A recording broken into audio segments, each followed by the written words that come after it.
Bonsoir. L'honneur appartient à ceux qui jamais ne s'éloignent de la vérité, même dans l'obscurité et la difficulté, ceux qui essayent toujours et qui ne se laissent pas décourager par les insultes, l'humiliation ou même la défaite.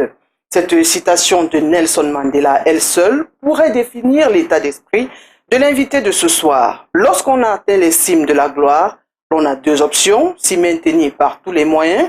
Autre option, tomber. Se maintenir ou tomber dans l'un ou dans l'autre cas, le point commun reste la difficulté. Celle-ci est dans les deux situations, c'est-à-dire le sommet ou le sol, demande du courage, un courage que l'hôte de ce soir a peut-être trouvé dans l'écriture, car là où le commun des mortels s'attendait à un silence, elle a plutôt brisé en se racontant et elle a plutôt brisé, en se racontant ou alors en donnant sa version des faits. Écriture comme exutoire, abnégation, détermination à ne plus être assisté, non sans quitter les sommets. Écriture comme sensibilisation ou banalisation des faits qui jusqu'à il n'y a pas longtemps, non, jusqu'aujourd'hui restent tabous. Ces faits donc aujourd'hui comme hier sont toujours tabous. Une chose est certaine, ils ne sont pas nombreux qui vendaient cher sa peau, tant son nom et son image ont été mangés à toutes les sauces, les unes plus pimentées que les autres. À tort ou à raison, là n'est pas la question, mais qu'en est-il aujourd'hui? La page des strass et paillettes et des scandales qui vont avec a-t-elle été tournée? Un proverbe africain dit, quand on a fait une chute dans la boue, on ne nie pas s'être sali. Notre invitée ne l'a pas nié, elle en a d'ailleurs fait un propulseur à des fins pécuniaires. Nous le saurons tout à l'heure, tout au moins elle nous précisera. Née en 1987 à Yaoundé, elle, vous l'avez bien compris, c'est une dame. Elle est l'aînée d'une fratrie de 4, dont 2 garçons et 2 filles. Elle est également la maman d'une petite fille d'un peu plus de 2 ans. Avec environ 1 million de followers, tous réseaux sociaux confondus, elle est considérée aujourd'hui comme une influenceuse. Auteure, elle est également l'égérie de nombreux produits de beauté. Elle en est même propriétaire, elle est propriétaire d'un magasin de vente de produits et accessoires à Yaoundé. Vous l'avez compris, Nathalie Nko est assise ce soir dans le fauteuil rouge. Bonsoir et merci d'avoir accepté notre invitation. Bonsoir Yann, c'est un honneur pour moi d'être là. Alors, bienvenue dans la capitale économique. J'espère que vous vous sentez bien dans la ville de Douala. Vraiment bien. J'avais des appréhensions quant à la météo, mais finalement, le contraste entre le froid de Yaoundé et la chaleur et la douceur de Douala, on s'y retrouve rapidement et on s'y plaît même. Alors, je vais un peu commencer par le drame de Ngouachi à Bafoussam, vous l'avez entendu. Dites-nous, est-ce que vous comptez mener une action sociale envers les familles ou les victimes? Oui, en tant que parent, on ne peut pas rester insensible face à un tel drame. J'ai vu des corps d'enfants déterrés de la terre. Ça fait horriblement mal. Je n'ai pas encore pensé à comment j'étais prise dans le tourment de mon médiatour, mais je ne reste pas insensible à cela et je compte mener une action. Comment, je ne sais pas encore. Cependant, j'ai organisé déjà avec mon équipe un tour à Bafoussam, parce qu'on avait prévu de différents tours, et je pense qu'il sera question via une cérémonie. Au lieu de faire une cérémonie de dédicace, il sera une cérémonie où les ventes du livre seront reversées aux familles endeuillées. Il faut qu'on trouve un moyen de s'entraider, surtout dans des moments difficiles. Ces personnes-là sont en train de chercher absolument la lumière. On va essayer de les réconforter comme on peut avec ce qu'on a. Alors, puisque vous parlez de Mediator, ça nous rappelle que vous venez de commettre sur le marché un livre, il s'appelle Renaître. Alors, moi, je suis tentée de demander, étiez-vous morte? Non, pas sur le plan, pas physiquement, mais à l'intérieur, oui. J'ai vu mon âme, je ne vais pas dire mon âme, mais j'ai vu tout mon moi intérieur vraiment s'effriter au fil des jours, au fil des mois, sans pour autant savoir comment en sortir, sans pour autant savoir comment le guérir. Donc, quelques années plus tard, j'ai eu le déclic. J'appelle ça une sorte de renaissance, qui est en réalité une sorte de seconde chance que la vie nous donne, mais que si on n'est pas assez vigilant, on peut passer à côté. Moi, j'ai eu la chance de reconnaître, là, c'était une main tendue vers l'avenir. C'était aussi un appel au changement et j'ai saisi l'opportunité. Alors j'ai essayé de chercher des définitions du mot renaître et à revenir à la vie, naître de nouveau, recommencer à vivre. Laquelle sied le mieux à votre livre? Continuer sa vie, mais de la plus belle des façons. Alors lorsque vous racontez renaître, est-ce que le but est le même que dans le précédent livre? Absolument pas. Le précédent livre, il était question d'exposer ma vérité quant au scandale qui battait son plein autour de ma personne. Celui-ci, il n'est pas que exposer ma vérité, il est de dire à ceux qui me suivent et ceux qui ont vécu la transition avec moi, parce qu'il y en a qui me suivent aujourd'hui à plus d'1 million d'abonnés partout, de leur expliquer un peu les ingrédients qui ont fait ma force aujourd'hui, tant sur le plan social, le plan familial que le plan professionnel au final. Parce que j'ai des millions de jeunes filles et de jeunes garçons tournés vers moi. Je pense qu'ils m'adulent pour les uns et les autres, peut-être pour de bonnes raisons et d'autres pour de mauvaises. Il est important pour moi de leur dire voici comment je fonctionne et je n'ai pas la prétention de vous donner des conseils, mais si je pouvais vous aiguiller, voici comment je m'en suis sortie, voici comment je fonctionne au quotidien. Donc c'est un peu une recette de force et de courage. Renaître vient sensibiliser également les jeunes. Voilà. Alors, quelle tranche? Les 18-35 ans, parce que c'est la tranche qui me suit le plus, et les 18 ans, et même en deçà de 18 ans, parce que c'est les jeunes vulnérables, c'est les jeunes influençables. Parce que voilà, je suis un influenceur, donc j'influence pas mal de jeunes. J'ai remarqué que ça passe même d'ailleurs, si je suis aujourd'hui égérie de produits cosmétiques, c'est parce que ces marques ont remarqué que j'ai un potentiel de persuasion auprès des jeunes. Et il était important pour moi que de ne pas rester voilà, dans la partie superficielle que je côtoie en étant célèbre, mais de leur transmettre également les valeurs que moi je transmets à ma fille, qui ne sont pas forcément celles que j'ai côtoyées au moment de ma vie, pour leur dire que certes, je suis debout aujourd'hui face à vous, les épreuves j'en ai bravé, des leçons j'en ai tirées. Voilà, je compte également vous en dire davantage pour que vous, si vous êtes face à des épreuves également, que vous vous en serviez pour renaître. D'accord. Alors, l'objectif étant la sensibilisation, vous avez environ 1 million de followers, tous réseaux sociaux confondus. J'aimerais quand même comprendre pourquoi avoir choisi déjà de le vendre, parce que vous êtes suivi par plusieurs personnes. Pourquoi ne l'avoir pas mis, par exemple, sur un réseau, peut-être Facebook? Il y a plein d'auteurs sur Facebook. Je suis, par exemple, des auteurs sur Facebook. Pourquoi, si je veux sensibiliser, je n'ai pas envie de dire je donne gratuitement? Pourquoi choisir de vendre? Après, nous avons des actions que nous voulons mener. Il ne faut pas qu'on se morde. L'argent est le nerf de la guerre. Nous avons besoin d'argent pour vivre. Nous avons besoin d'argent également pour faire vivre. Nous avons besoin d'argent pour aider autour de nous. Et pour cela, les jeunes ont facilement l'argent à acheter, je ne dirais pas des futilités, mais dépensent moins lorsqu'il s'agit, je pense, peut-être de leur éducation. J'étais dans le cas aussi. Il m'était très difficile de me rendre en librairie pour me cultiver. Il m'était très difficile.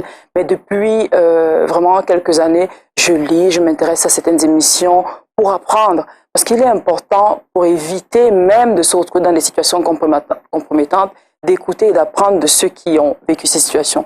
Alors, comme je veux rendre mon œuvre pérenne, je ne sais pas ce que sera Facebook demain, mais hier ou avant-hier, il y a des années, tous les ouvrages qui ont été écrits sont lus jusqu'à présent. Donc je me suis dit, quel est le meilleur moyen pour moi de me faire lire? Je ne sais pas ce que deviendra Internet. Donc j'ai couché dans un livre que j'ai mis à la disposition de tous. Ils pourront peut-être pas le lire aujourd'hui, mais demain, lorsqu'ils en auront les moyens, ou alors s'ils n'ont pas de moyens, ils pourront se le faire passer. Ça deviendra comme... non pas, je n'ai pas la prétention de dire que ce sera un livre de chevet dans lequel tout le monde trouvera la clé de la réussite, mais au moins ils pourront même s'en servir, même ceux qui ne m'aiment pas, pour dire exactement, voici ce qu'il ne faut pas faire pour arriver à cette situation-là. Quand vous parlez d'acheter, il n'est pas quand même à la portée de tous. Hein. 17,90 €, c'est environ 12 000 francs CFA. on a l'impression que c'est pas beaucoup pour les jeunes si on voit la tranche. 18-35 ans. Vous savez, moi, j'étais plus jeune, je faisais des petits boulots. J'ai fait des boulots d'hôtesse. Des boulots d'hôtesse, on peut se faire en une semaine beaucoup plus même de 12 000. C'est aussi une question de priorité, question de qualité déjà d'abord dans ce que j'ai mis. Vous allez voir mon livre, il est un peu plus travaillé. Je sais qu'il va mettre un peu plus long dans les bibliothèques ou dans les maisons. Donc j'ai misé sur la qualité parce que ce n'est pas parce qu'on n'a pas les moyens qu'on doit s'offrir forcément quelque chose qui n'est pas de bonne qualité. Donc j'ai misé sur la qualité et la qualité elle a un prix. Également, je connais un peu, j'ai étudié l'environnement. C'est vrai que ce n'est pas à la portée de tout le monde, mais c'est aussi une façon pour moi d'encourager les jeunes à chercher. Il y a des stages professionnels qui sont rémunérés. Donc un jeune qui va crier, voilà, je n'ai pas 12 000 à mettre de côté même en 3 mois, c'est un jeune déjà qui ne se lance pas sur le plan professionnel ou qui n'est pas actif dans la vie professionnelle. Et ça, je n'encourage pas. J'encourage les jeunes à travailler et à s'offrir ou à se payer des cadeaux qui leur seront utiles même pour leur propre éducation. Donc je pense que le prix, il est raisonnable et la personne qui veut s'offrir le livre et qui n'a pas les moyens sera motivée. Non pas voilà, à faire n'importe quoi pour avoir le livre, mais à travailler. C'est dur à économiser aussi pour s'acheter le livre. Tout à l'heure, vous avez parlé du déclic pour l'écriture. À quel moment vous l'avez senti? En fait, je l'ai toujours eu, mais je ne l'ai jamais senti. Je ne me suis jamais sentie capable d'écrire de façon cohérente et de façon à ce qu'il se lise, qu'un livre se lise. Je n'y ai jamais pensé. Donc le déclic me vient après le premier ouvrage, enfin avant le premier ouvrage, quand le scandale battait son plein et je me fendais de posts sur Facebook à expliquer. Il y a des gens qui disaient mais c'est pas elle qui écrit, peut-être c'est pas elle, c'est un community manager. Je me suis découverte à ce moment-là, je me suis dit mais moi j'écris simplement sans pour autant calculer le style, la qualité, mais eux ils voient en ça un texte propre, cohérent et digeste. Je me suis dit au lieu d'écrire tous les jours sur Facebook pour donner ma version des faits, je vais me laisser aller à l'écriture. Mes professeurs au lycée l'avaient aussi déjà remarqué. J'étais l'élève qui avait au moins 100 intercalaires. Même si elle ne disait rien de bon, au moins elle écrivait. Donc je pense que j'ai cette passion pour l'écriture là depuis. Et vous avez choisi l'écriture, pourquoi pas un autre moyen? Par exemple, vous avez été dans l'aviation, pourquoi ne pas vous lancer de ce côté-là, mais l'écriture? C'est une passion. Je ne suis que mes passions au fil du temps. Il fut un temps, l'aviation était ma passion, ça le reste parce que c'est un rêve d'enfant. Mais à présent, c'est l'écriture. Je me sens bien parce que, également, ça me sert de thérapie. Ça me sert de thérapie parce que je me fais tellement juger au quotidien que je pense que moi-même, en écrivant, je trouve de la force dans mes écrits. Alors, comment ça se passe l'écriture chez vous? Je veux dire, c'est vous qui écrivez de la première à la dernière ligne ou alors vous vous confiez à un professionnel, vous lui racontez et lui se charge de la mise en forme? Non, c'est moi qui écris. Je fais le processus qui est le suivant. Toutes les histoires, parce que je peux prendre 2 ans pour coucher mon histoire. Là, en l'occurrence, j'ai beaucoup hésité. Je me faisais des petits paragraphes que j'agrafais ici. Je faisais des petites notes. Après, je me fais aider à la fin avec tout mon manuscrit de près. Je me fais aider pour la relecture, pour la correction, éventuellement pour la mise en forme. Voilà, parce que je n'ai pas la mise en forme. Je me fais aider également pour des mots. Je peux vouloir donner un sens à un mot et il passe mieux avec un autre synonyme. Donc, dans ce sens, je fais aider. Mais le fond, il reste de moi. Alors, Renaître, c'est un récit sur l'abnégation, la résilience et la détermination. Bon, je termine. Une femme qui vient de très loin. Je vais m'arrêter sur quelques expressions clés. Résilience, déjà, résilience sur quoi? C'est ce combat-là à ne pas laisser les autres faire de soi ce qu'ils veulent. Je ne permets pas qu'on me dise qui je suis. Je ne permets pas qu'on m'enferme dans un moule. Donc je me bats non pas pour finalement leur donner des éléments de réponse, mais je me bats moi-même pour que ces mots-là ne m'atteignent pas. Donc je suis une personne qui ne se laisse pas faire. C'est vrai, je suis sélective dans mes combats, mais je refuse qu'on détériore ma personne sous prétexte qu'on a l'impression de me connaître. Donc ça, je suis assez stricte dessus. Et voilà. L'abnégation, on entend par là le sacrifice et même son intérêt propre. est-ce qu'on peut dire qu'ici, il n'y a pas d'intérêt? Dans ce livre, Oui. il y a une sorte de partage, intérêt commun. Parce que si c'est un livre purement commercial, on va le truffer de conneries qui nous vont intéresser personne ou qui vont intéresser, parce que je suis sur les réseaux sociaux, j'ai la tendance. Je connais à peu près ce qui intéresse et ce qui n'intéresse pas. Vous savez, les gens sont beaucoup plus portés vers le gossip, vers les futilités. Donc je peux faire un livre où je remplis que mes selfies ou alors que mes chaussures, il va passer. Mais au final, lorsqu'on est influenceur, on est ambassadeur, qu'on le veuille ou non, d'une jeunesse qui nous suit. On se doit en tant que tel ne pas être celle qui observe de loin, parce qu'au final, on a ça sur la conscience de se dire que mais cette jeune fille-là aurait pu être moi. Et si moi, à l'époque, j'avais une personne qui m'avait donné des conseils, cela m'aurait, voilà. Donc, je fais ce sacrifice-là de ma personne qui est, je pouvais ne penser qu'à moi, m'occuper que de moi et faire ma vie comme ça, personne ne me le reprocherait, mais je décide de partager. Donc, je divise un peu de mon temps, de mon énergie, et je le consacre à d'autres choses. Donc, on va dire, c'est Mimi. J'y trouve mon intérêt, et eux aussi, je l'espère. Alors, vous parlez aussi il y a aussi la détermination. Ici, j'entends par détermination comme un objectif visé. Je veux atteindre cet objectif et je me donne les moyens. Lorsqu'on sait que très souvent, les moyens ne s'encombrent pas de la morale, est-ce que là, c'est pas aussi un piège? Non, la détermination, mais pas dans l'immoralité. J'ai côtoyé l'immoralité. L'immoralité, pas aux yeux des hommes, parce qu'au final, j'étais libre de faire ce que je voulais. Je n'avais de compte à rendre à personne. Je n'utilisais pas la liberté de quelqu'un pour vivre. Mais tout ça, j'ai oublié un peu. La détermination. La détermination, vous parlez de détermination. Je suis déterminée, non pas je ne chasse pas un rêve. Je suis déterminée à rendre la personne que j'étais hier meilleure qu'aujourd'hui.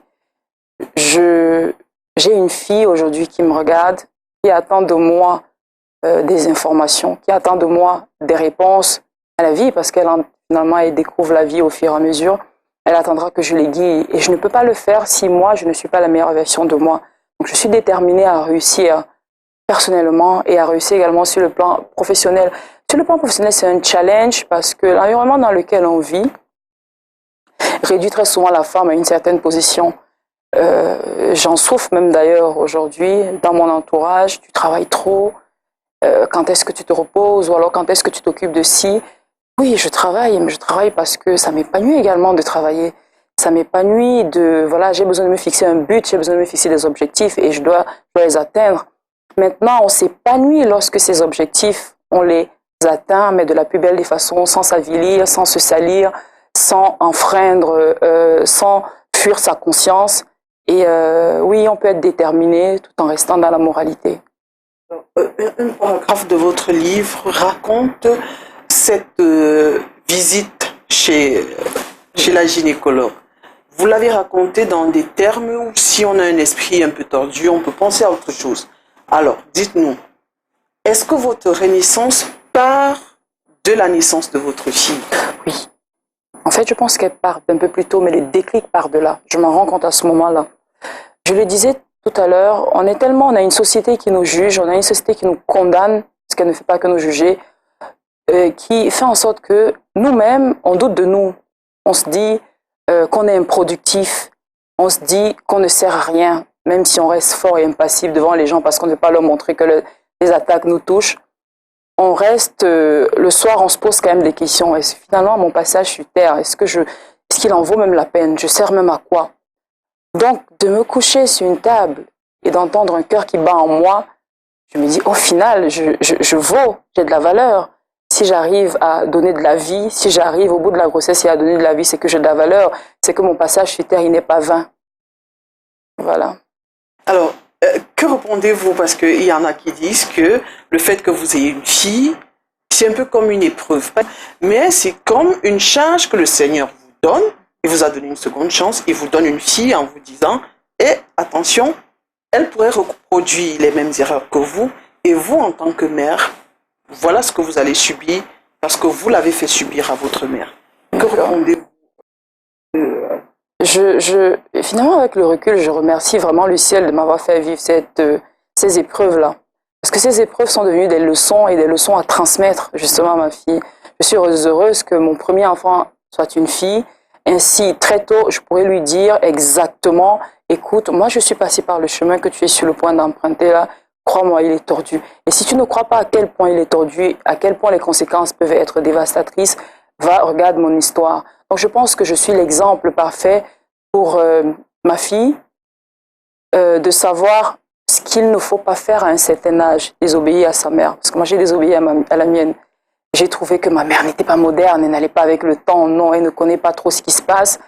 Et puis elle n'a peut-être pas pris les meilleures décisions de sa vie. Et voilà pourquoi elle en est là aujourd'hui avec 3 enfants, sans savoir 4 enfants, sans savoir comment les élever ou alors jongler et tout. Mais au final, j'ai fini rapidement par lui donner raison.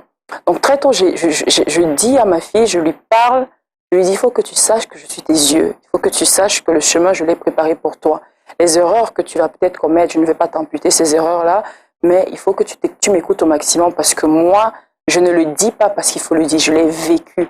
Donc je suis chargée d'expérience pour te dire que j'ai vécu une situation qui aurait pu tourner au drame, mais voilà comment j'ai surmonté ça. Toi, je ne sais pas la force que tu as et je sais que tu as forcément des ambitions, des projets ou que tu te projettes dans la vie d'une certaine façon. Ne fais exactement pas ça si tu ne veux pas te retrouver dans une situation pareille. Alors, est-ce que vous avez des appréhensions quant à l'avenir de votre fille, dans le sens où elle pourrait être pointée du doigt? Ah, c'est la fille de Nathalie quoi là-bas. Ah. Est-ce que vous avez des appréhensions? J'ai des appréhensions, mais j'ai aussi la croyance que finalement, Dieu ou la terre ne nous donne pas ce qu'on est incapable nous-mêmes de supporter.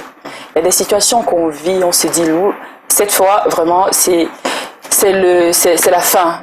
Mais on ne sait pas, on a trouvé la force pour supporter ça. Moi, je me souviens avant que je n'ai ce scandale, j'avais vu des filles qui avaient déjà été victimes de revenge porn. Je me disais, mais comment elles font? Moi, je ne peux jamais affronter le regard de quelqu'un si je me retrouve dans cette situation-là. Croyez-vous que, non seulement, quand ça m'est arrivé, je me suis dit, mais vous faites ça à qui? Vous faites ça à moi, vous savez pas comment je suis forte. Je me suis levée et j'ai repris le boulot. J'ai tellement repris le boulot parce que quand on veut t'humilier, en fait, on crée en toi une sorte de rage, une sorte de fougue qui dit, si tu es quelqu'un de très fort et quelqu'un de très passionné, je vais pas vous laisser m'abattre et je vais vous prouver non seulement que vous m'avez pas abattu, mais vous m'avez élevé sans le savoir.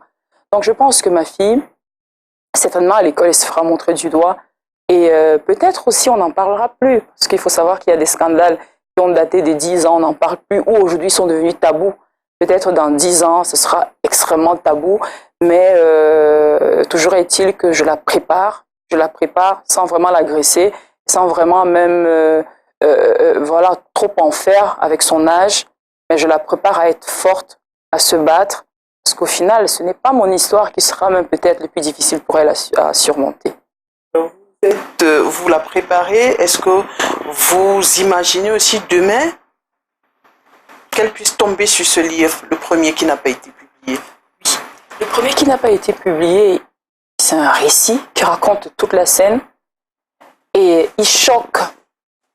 Donc si elle est normalement constituée, si elle a toutes ses facultés, je décèle déjà une intelligence incroyable en elle, elle saura à ce moment-là, à cet âge-là de lire, déceler, et elle sera peut-être indignée, parce que c'est ce que le livre a produit à beaucoup de personnes, elle sera indignée, elle sera en colère, et justement les émotions que le livre provoquera en elle feront se rendre compte que le message va au-delà, parce qu'à la conclusion du livre, il y a quand même un message, qui dit « et voilà ce que j'ai vécu ». Vous voyez à quel point c'est horrible. Est-ce que vous voulez vivre ça? Non, j'en doute. Donc évitez de poser certaines actions dont vous ne pouvez pas être fier si elles sont mises sous la lumière.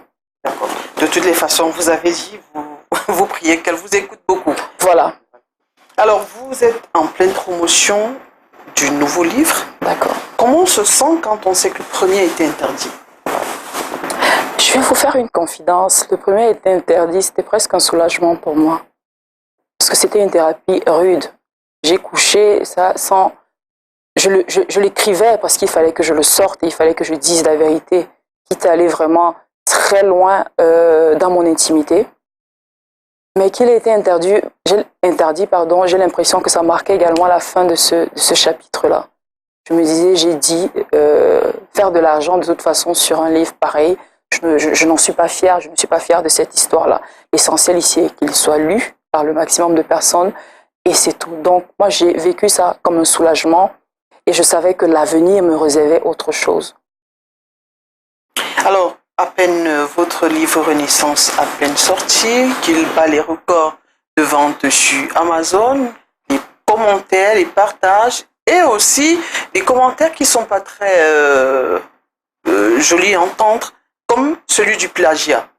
Que répondez-vous à ceux qui estiment que vous, ce qui est écrit, c'est pas votre vie, mais celle d'une autre personne, dans une sportive? C'est quand même, j'ai lu et écouté ces commentaires, mais je me dis, j'ai essayé de regarder l'argumentaire autour du commentaire.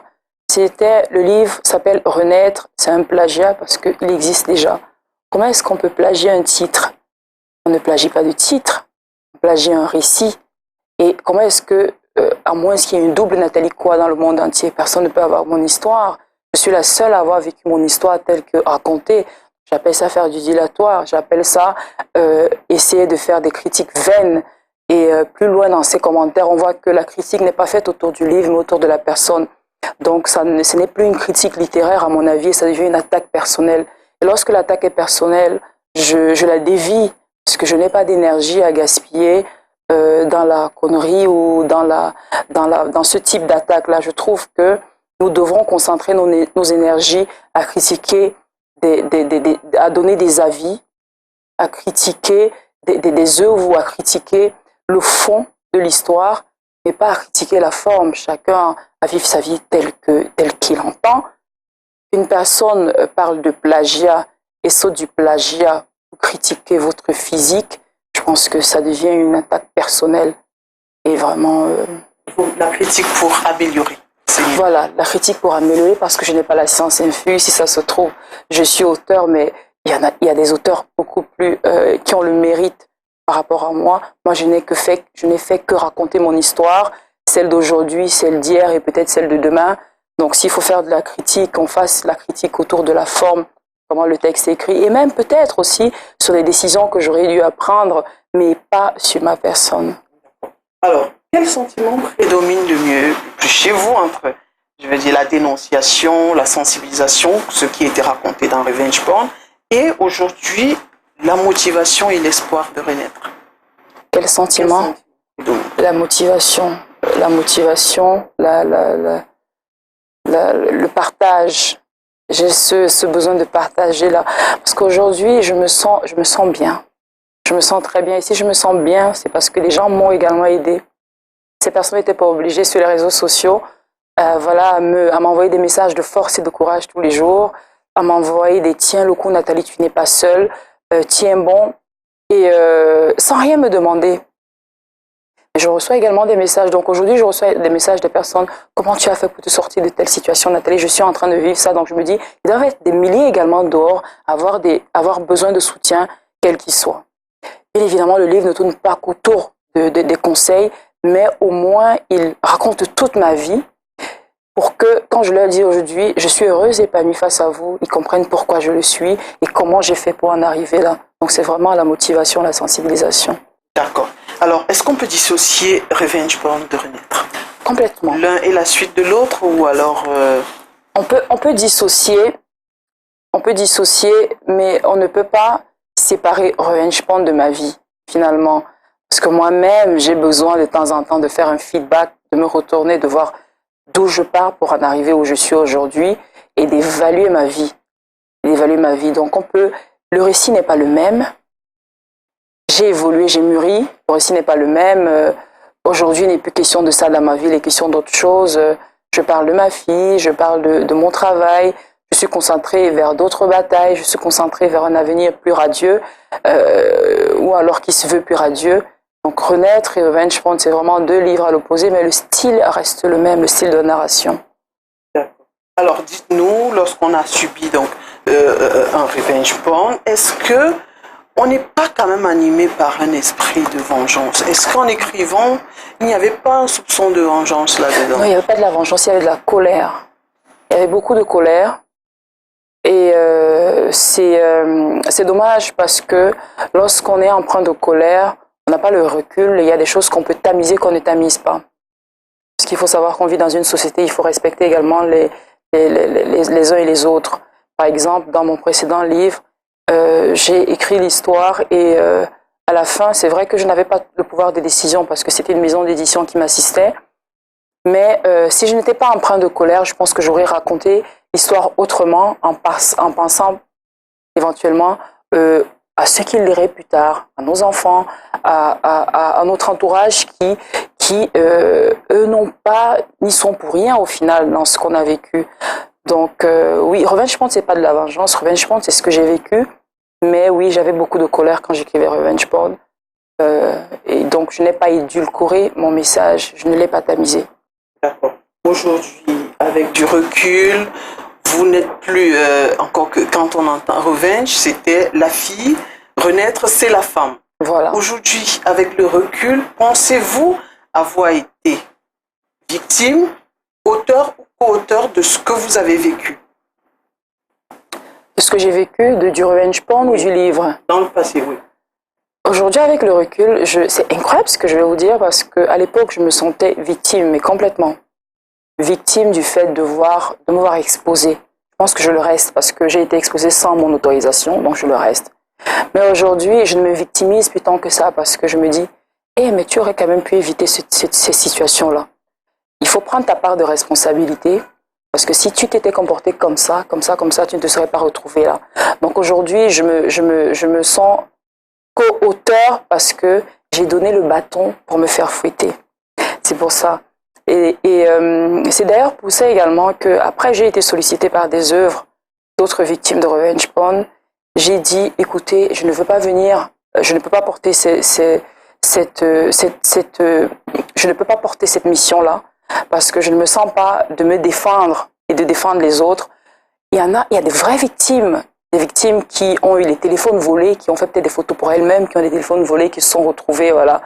Moi, j'ai délibérément envoyé mes photos, même si c'est à mon compagnon, je l'ai fait de mon plein gré. Si ça s'est retrouvé sur la place publique, je me sens moi aussi responsable. Donc, on aura beau me convaincre que je suis victime, on n'aurait pas dû mettre mes photos dehors, mais je pars du premier principe que je n'aurais pas dû les faire. Donc, le message que moi je passe à ce moment-là, c'est ne faites pas ces photos, ne posez pas des actions que vous ne voudrez pas voir sur la place publique demain, que vous ne pourrez pas assumer. Raison pour laquelle c'est un combat que je n'ai jamais voulu mener parce que je ne m'en sens pas victime à 100%. Aujourd'hui, vous vous êtes mis en couple après cet échec-là. Ça n'a pas marché non plus. Oui. Est-ce que la blessure est la même? Je pense que la blessure n'est pas la même, mais il y a la méfiance. Il y a la méfiance qui fait en sorte qu'aujourd'hui, je n'arrive plus, je ne lâche pas prise dans une relation, je ne perds pas le contrôle et ça me robotise un peu. Ça me robotise, ça me rend, ça m'empêche de laisser aller là que la relation sentimentale normalement demande. Je suis très regardante et je suis aussi très peu tolérante au final. Il y a des actions qui peuvent, voilà, si l'homme qui partage ma vie, il y a des actes qu'il peut poser. Auparavant, j'aurais laissé passer. Aujourd'hui, je ne laisse pas passer. Donc, ma relation avec le papa de ma fille, c'est également a connu cette fin-là, non pas parce que c'était insupportable, mais parce que mon seuil de tolérance est tellement c'est-à-dire je ne tolère plus la moindre incartade qui vise mon intimité ou qui vise même ma stabilité émotionnelle que un quelconque mensonge ou une quelconque tromperie ou alors une quelconque fouterie ne passe plus et je n'en suis pas pour autant mal à l'aise. J'aurais aimé d'ailleurs avoir cette faculté de mettre un terme à une relation si celle-ci venait à me déséquilibrer plus tôt.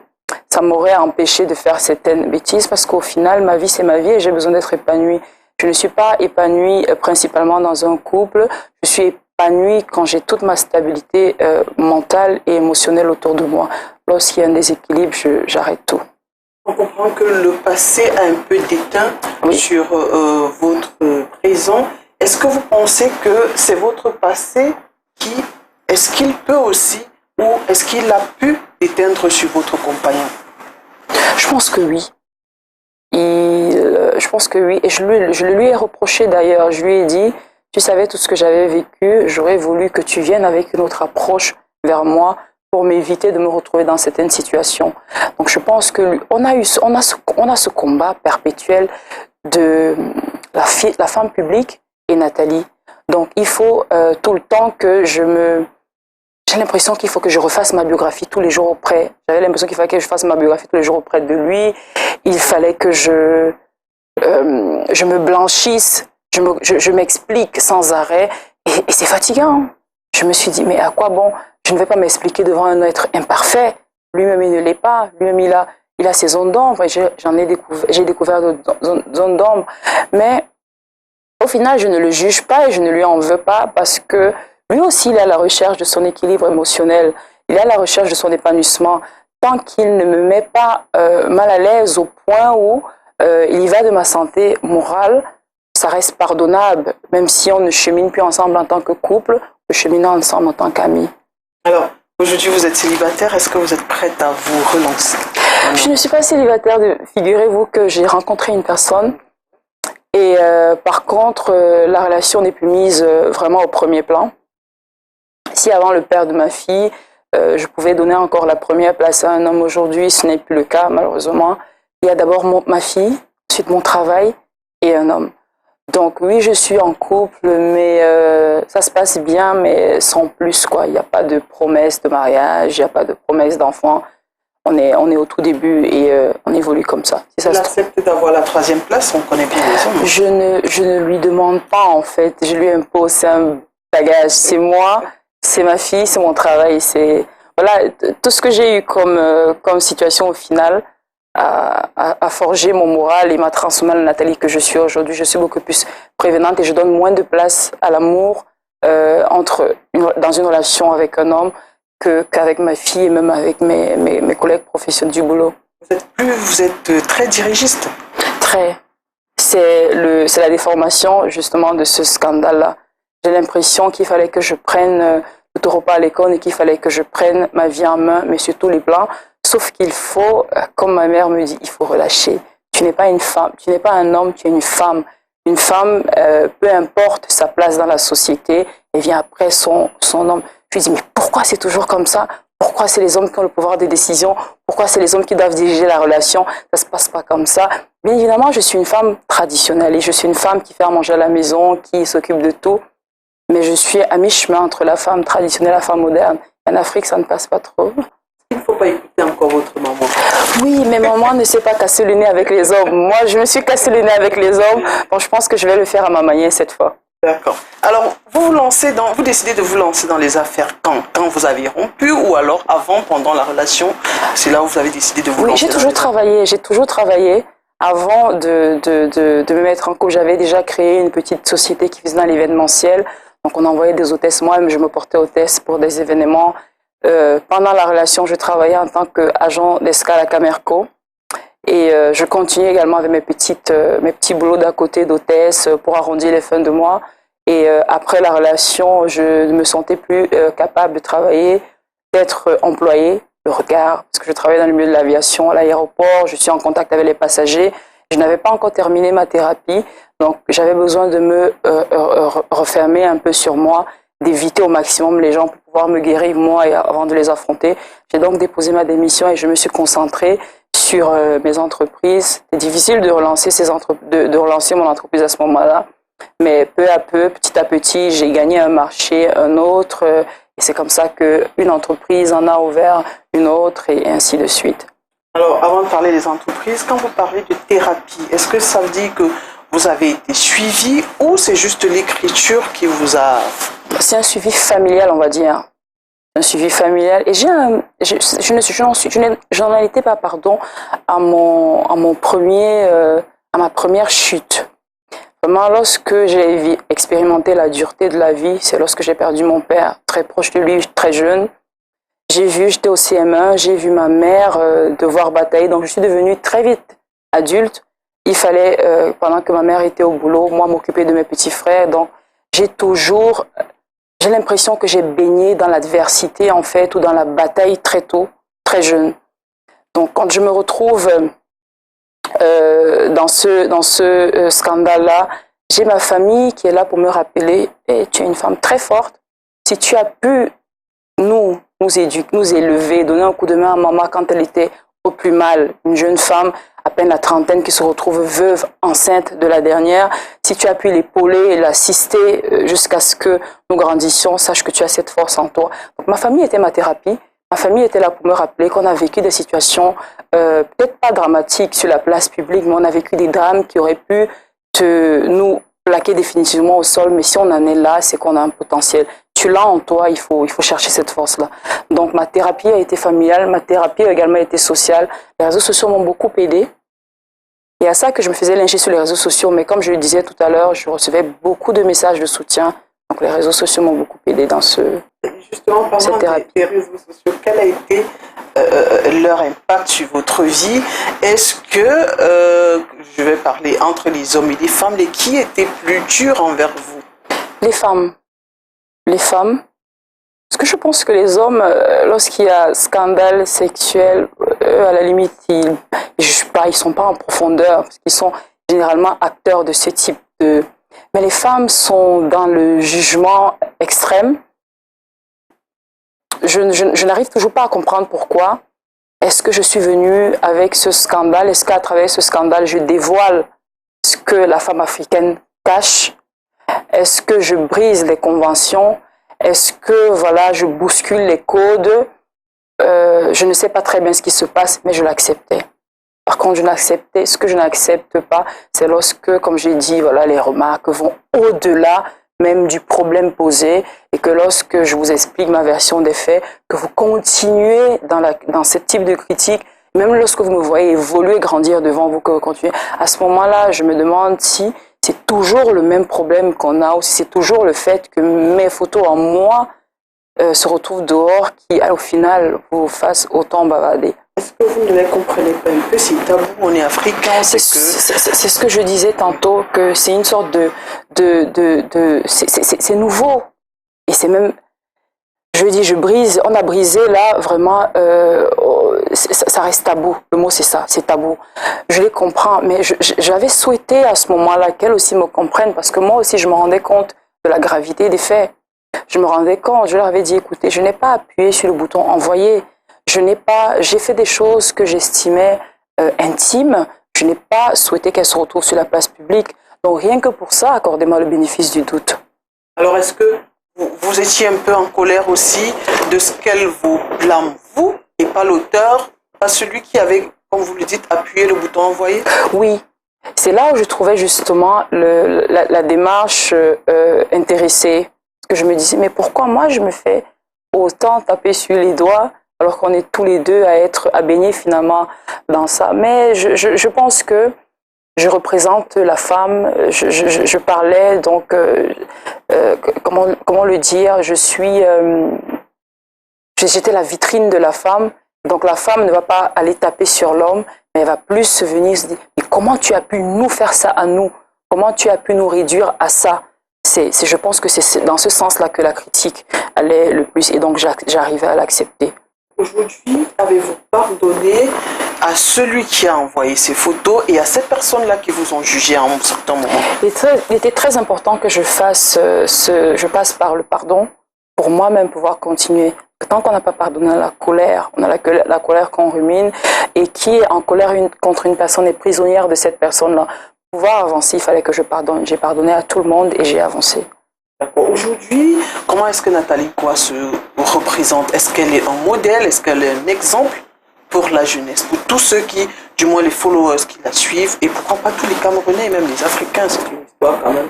Je ne suis pas un modèle dans l'ensemble de ma vie, mais je sais que je suis un modèle de courage, je sais que je suis un modèle de détermination, je sais que je suis un modèle de résilience.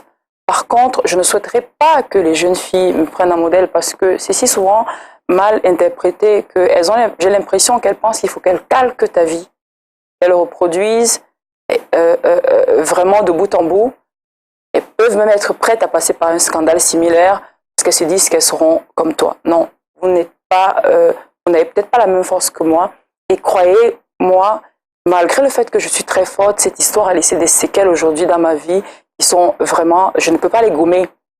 Donc, essayez de ne pas entacher votre parcours en calquant la mienne, mais essayez de copier, de regarder, de brosser un regard comme ça sur ma vie pour se dire, ok, voilà comment elle est arrivée, je peux emprunter un chemin différent et arriver là. Parce que je leur ai dit d'ailleurs que moi, comment j'aurais fait si j'aurais souhaité à l'époque continuer mes études, parce que je suis sûre que j'avais un potentiel, continuer mes études et me retrouver à travailler et à m'épanouir, parce qu'au final, je reviens à la case départ.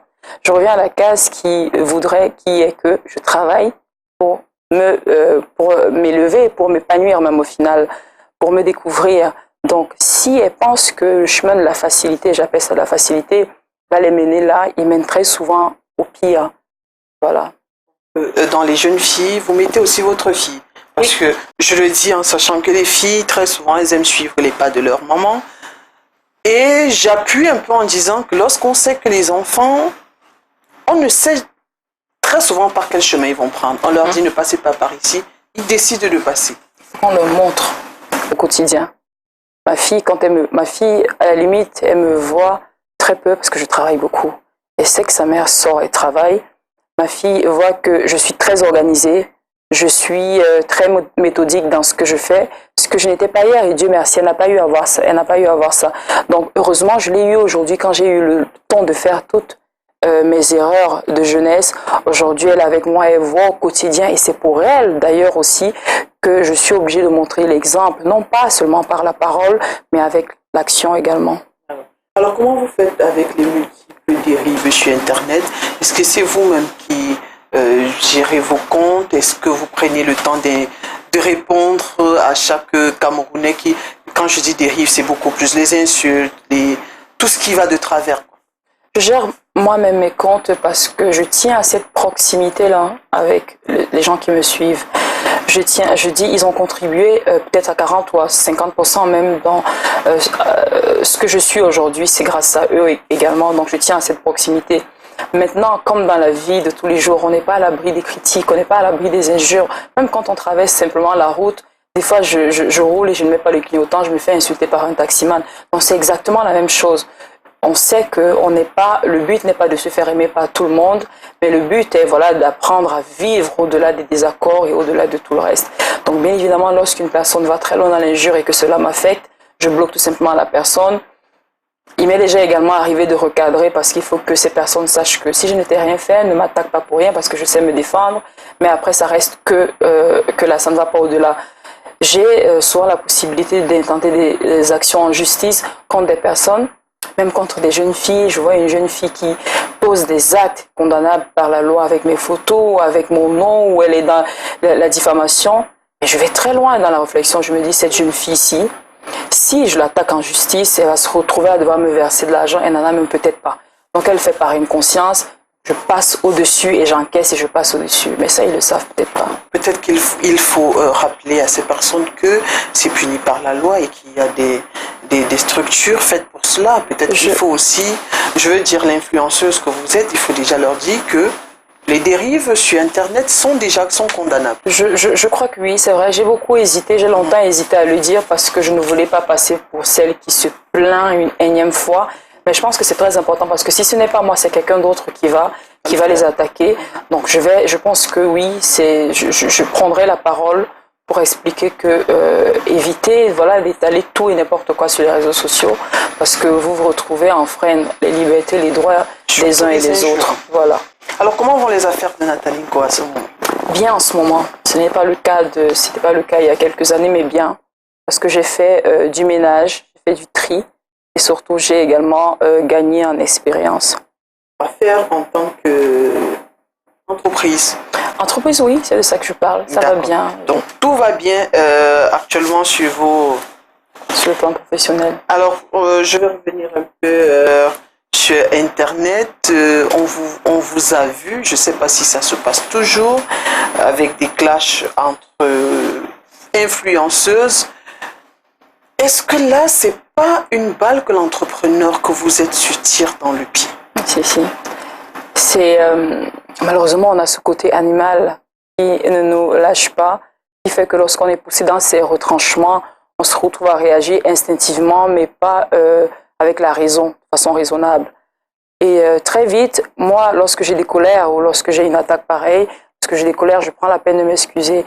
C'était, je pense, pour moi, la énième fois, c'était la fois de trop. Ça, vraiment, voilà, c'est ce que j'expliquais tout à l'heure. On se fait tellement harceler au quotidien qu'on peut se retrouver à craquer. Et ma réaction à ce moment-là m'a fait prendre conscience que je suis en train de patauger dans la boue, en fait. Et je me suis très rapidement excusée auprès de mes clients, très rapidement excusée auprès de mes collaborateurs, même si ce sont mes employés, de leur dire, écoutez, voilà, j'essaye de faire avec, je suis forte, mais je peux craquer également, ça ne se reproduira plus.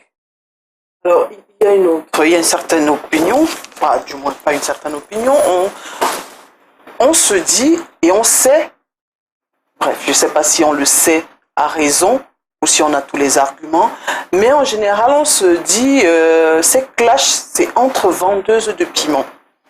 Piment dans le sens qui n'est plus l'épice que tout le monde connaît. Alors, est-ce que à un moment, c'est pas de dire aux filles, allons-y, la vente de piment, c'est ça qui rapporte? Est-ce que c'est pas un problème finalement? Je veux dire, vous influenceuses, est-ce que c'est pas à vous de nettoyer un peu cette jeunesse-là qui vous suit? C'est à nous. C'est pourquoi j'écris. C'est pourquoi j'écris pour dire que voilà, je reste un être imparfait qui même demain commettra encore des erreurs. Je reste un être imparfait, mais au moins je tire des leçons. Je ne peux pas commettre deux fois la même erreur. Je ne peux pas commettre deux fois la même erreur. Je pense que ce n'est pas nous qui sommes... nous ne sommes pas ces vendeuses de piments qu'on qualifie. En fait, nous vivons simplement nos vies. Ce n'est pas parce que je vais clasher avec des gens que je vais accepter ce qu'on dit de mal sur ces personnes-là. Nous vivons nos vies, mais la société veut se convaincre en fait que nous la vivons d'une façon dépravée. Tout est tellement... Nous faisons en fait tout ce que tout le monde fait, filmer peut-être sa vie, poster. Mais je me suis rendu compte, au fil des jours en expérimentant également, que le message envoyé par certains de nos posts est très mal interprété. Voilà, quand une jeune fille nous voit dans un hôtel 5 étoiles en train de boire du champagne, de manger du caviar, elle se dit, mais cette fille de 32 ans, comment fait-elle pour manger du caviar? Est-ce que ce n'est que son magasin de lingerie qui lui donne de l'argent? Est-ce que ce n'est que ça? Donc, il est temps qu'on leur montre la recette. Si on est honnête sur son parcours et sur la façon dont on gagne son argent, il est temps qu'on leur montre la recette. Et c'est cette recette que moi j'ai voulu leur montrer. Leur dire que, écoutez, je me prête au jeu des réseaux sociaux. Voilà, on est là, on est dans le paraître, on est dans le show. Mais à côté, il y a des jours où je ne montre pas comment je suis en train de me tuer à la tâche, comment je dors très tard, comment je suis en train de courir après mes factures, comment je suis en train de demander un prêt à la banque pour un projet. Et ça, je ne vous montre pas parce que après, je ne veux peut-être pas m'attirer d'autres critiques encore. Mais il faut faut peut-être qu'on développe plus ça, qu'on le montre. Donc, on essaye de le corriger. Après, on vit avec l'aide de notre temps. On est toutes jeunes. On aime les belles choses. On aime des fois les futilités. Mais il est très important de dire que ces futilités-là ne nous dominent pas, ne nous commandent pas, ne font pas de nous ce que nous sommes. Au contraire, on travaille derrière. La plupart des influenceuses aujourd'hui que je connais sont responsables de leur propre entreprise. Elles ont des emplois à leur charge. Pourquoi les jeunes décident de copier de nous le moment où on va se reposer et qu'on s'amuse, mais ne copient pas de nous notre côté entrepreneuriat? On emploie des jeunes comme on est. Peut-être parce que vous ne leur montrez pas ce côté-là. Voilà. Donc. Il faut noter aussi qu'il y en a, et il y a ces influenceuses-là qui parlent, qui disent ouvertement qu'elles vendent le piment. Donc je veux dire que il y a ce côté pervers aussi de la chose. Moi, par exemple, je ne l'ai jamais dit. Je ne l'ai jamais dit, je ne l'ai jamais fait. Mais tout le monde le dit. J'ai l'impression que tout le monde a décidé de s'en convaincre. Qu'on arrête aussi de tirer sur les gens sous prétexte qu'elles ont réussi ou qu'elles sont sur la voie de la réussite, à leur trouver toutes sortes voilà. Si ce n'est pas un oncle que tu aurais vendu, c'est une tante que tu aurais marabouté pour en arriver là. On travaille. Moi, je travaille. J'ai plus d'une quinzaine d'employés. J'ai une plantation. Donc, des fois, j'enfile des bottes. Je me retrouve très loin de ma fille. Pas d'internet, pas de réseau. À me faire piquer par des moumoutes. Des fois, je le filme même d'ailleurs. Mais ce n'est pas ça qui les intéresse des fois. Quand on présente ça, ils font les aveugles. Ils ne voient pas que tu es en train d'entrer dans un champ à des kilomètres où tu prends le risque de te faire piquer par des serpents juste pour aller cueillir quelques régimes de plantains qui vont finir dans des marmites et qui vont te générer de l'argent. Ils ne voient pas que tu passes des nuits à commander des produits pour venir les vendre. Ils ne voient pas que tu as des disputes avec des fournisseurs qui ne t'ont pas livré à temps. Tu as les impôts qu'il faut payer, tu as du loyer, tu as tout ça. Donc, tu as autant de charges, autant de responsabilités qui, derrière, précède un travail qui est bien élaboré, qui est bien structuré. Il faut que les gens sachent qu'on travaille. Maintenant, le tort nous revient quand on ne vient que montrer le côté, voilà, je suis en phase où je suis en train de déstresser, je m'ouvre une bouteille de champagne le soir ou machin, mais on travaille. Moi, je travaille même un peu trop. Dernièrement, j'ai fait un surménage à Paris, je n'arrivais pas à me souvenir de rien, je n'arrivais pas, tout mon organisme était déréglé. À la fin du projet, ce sont les mêmes followers qui m'ont conseillé de ralentir. Mais avec tout ça, il y a aussi de la jalousie derrière, parce qu'il y a des jeunes filles qui n'ont peut-être pas eu les mêmes chances que nous au départ. Moi, ce n'était pas de la malchance. Je pense que j'ai rencontré des gens qui, à chaque fois, m'ont ouvert certaines portes. Peut-être elles n'ont pas cette chance-là. C'est aussi le moyen de peut-être trouver comment s'entraider et créer notre chance de façon à ce qu'on soit moins occupé à regarder la vie des autres et plus occupé à bâtir la nôtre. Parce que si on est plus occupé, on n'a pas le temps de se plaindre du fait qu'une personne est en train de boire une coupe de champagne chez soi. Donc, on ne montre peut-être pas assez le côté travailleur, mais il ne faudrait pas que parce qu'on ne le montre pas, qu'on soit directement taxé de vendeuse de piment. Alors, est-ce que Nathalie Nkwa pense avoir tiré son épingle du jeu? Est-ce qu'elle pense avoir réussi sa vie tout au moins jusqu'à présent? Non. Je pense que je suis sur le chemin. Je pense que j'ai aujourd'hui la recette de la réussite. Je pense que je suis sur la bonne voie. En fait, il suffit simplement d'écouter son entourage. Moi, aujourd'hui, je suis célèbre. Je peux me contenter de ma célébrité et de poster tous les jours. Écoutez, j'ai mangé du manioc ce matin, mais j'utilise ma plateforme aussi pour du marketing, pour de la publicité de mes produits. Donc, ça me sert au final à me faire de l'argent et à vivre et à subvenir à mes besoins. Donc, je pense qu'on a tous les moyens pour s'affranchir. On a tous les moyens pour s'élever. Il faut la motivation. Il faut la motivation. On peut tous faire quelque chose de nos vies. Moi, je suis souriante aujourd'hui parce que j'ai l'impression d'avoir enfin trouvé la combinaison pour être en paix. Il faut déjà d'abord se mêler de ses affaires. Pour se mêler de ses affaires, il faut vraiment se focaliser sur ses objectifs, se donner les moyens. Se donner les moyens et si on essaye quelque chose et que cette chose ne marche pas, on la corrige parce qu'il y a forcément une faille quelque part. Femme d'affaires, auteur, vous êtes également actrice? Oui, bon, ça c'est plus à mes heures perdues, voilà, pour divertir. On a aussi tous besoin, comme je le disais, de déstresser, de se détendre. La vie est déjà assez, la vie peut des fois être difficile. Donc j'ai été contactée par des personnes ayant déjà des films à leur actif pour me dire tu as ce petit côté, tu es en plein d'humour, donc il faudrait que tu viennes peut-être au cinéma. Et je me suis essayée à quelques petites séries, à quelques passages dans une série. Ça n'a pas encore été diffusé, mais c'était assez intéressant. Je ne suis pas sûre que je tenterai encore de nouveau l'expérience parce que je suis quelqu'un de très timide finalement devant la caméra. Mais c'était intéressant, c'était un côté de ma personnalité qu'il fallait que je découvre. Vous êtes positive que ça, il y a des caméras partout. Si je le suis, je le suis. Alors comment la femme d'affaires que vous êtes, comment est-ce qu'elle arrive à allier vie de famille et vie d'entrepreneur? Il faut être organisé. Je suis très organisée. Je n'hésite même pas d'ailleurs des fois à écrire mon emploi du temps dans mon téléphone. Mon emploi du temps là, demain. Voilà, tous les jours c'est quelque chose déjà. 7h quand ma fille va à l'école, 7h réveil de Beverly, 7h20 il faut qu'elle passe à la douche. C'est un peu mécanique tout ça. Ça peut paraître mécanique, mais ça permet de s'équilibrer. Donc je m'organise vachement. J'ai la chance aujourd'hui de gérer moi-même mes entreprises, donc d'avoir la liberté sur mon temps. Je m'organise comme ça, voilà, je fractionne les moments où je dois être avec ma fille, je m'occupe de mon travail, je m'occupe également de ma maison. Tout est une question d'organisation. Est-ce que votre fille ne souffre pas un peu de Tout à l'heure, vous avez dit elle ne vous voit pas assez, vous êtes tout le temps parti. Est-ce que vous ne pensez pas que cela pourrait avoir aussi une influence sur sa vie? Je crois que des fois, quand elle m'appelle, elle me demande, maman, tu rentres quand? Mais j'évite, c'est pour ça que j'évite aujourd'hui de prendre plusieurs projets à la fois. Et je délègue au maximum. Par exemple, mon magasin, je peux m'absenter un mois. Je sais qu'il y a un manager qui gère, j'ai des employés qui gèrent. Ma plantation également, je peux faire 3 mois sans m'y rendre. Je sais que j'ai un employé, un agronome qui s'en occupe. Elle m'a moins vue cette année parce que je travaillais sur le livre, je bossais. Il était important. Donc, c'est un sacrifice que j'ai fait pour après pouvoir être au plus près d'elle.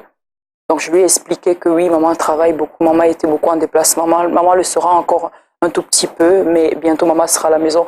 Mais je ne veux pas qu'elle pense que c'est le fait d'être à la maison, en fait, qui est une bonne chose. Il faut qu'on sorte, parce qu'à elle, comme je l'envoie à l'école pour qu'elle aille apprendre, moi aussi j'ai besoin d'aller travailler pour que le soir on se retrouve, on fasse le point de nos journées.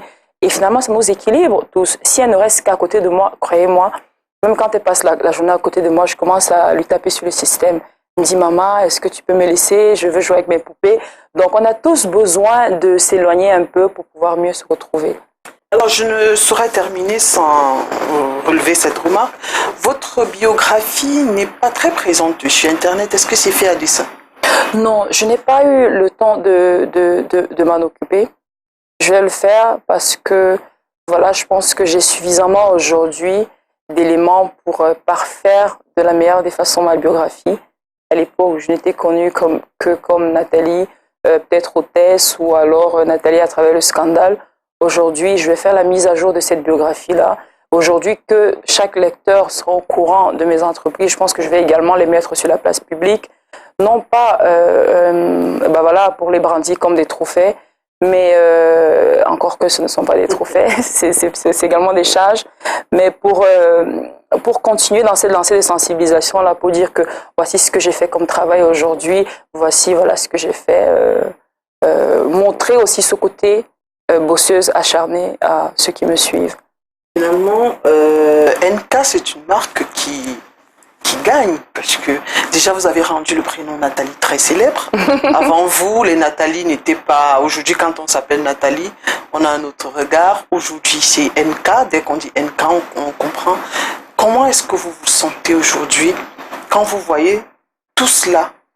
Aujourd'hui, avec beaucoup d'années et de l'eau qui a coulé sous le pont, je me sens bien.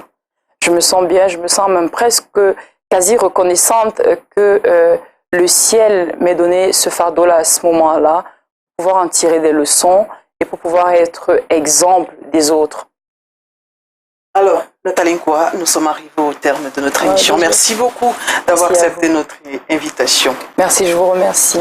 Et beaucoup de courage, sinon bonne chance pour la vente, pour la promotion. J'espère qu'ils viendront nombreux samedi pour la dédicace, parce que c'est bien le virtuel, mais c'est aussi mieux, c'est mieux de rencontrer les gens qui collaborent ou bien qui échangent avec nous, qui interagissent avec nous tous les jours.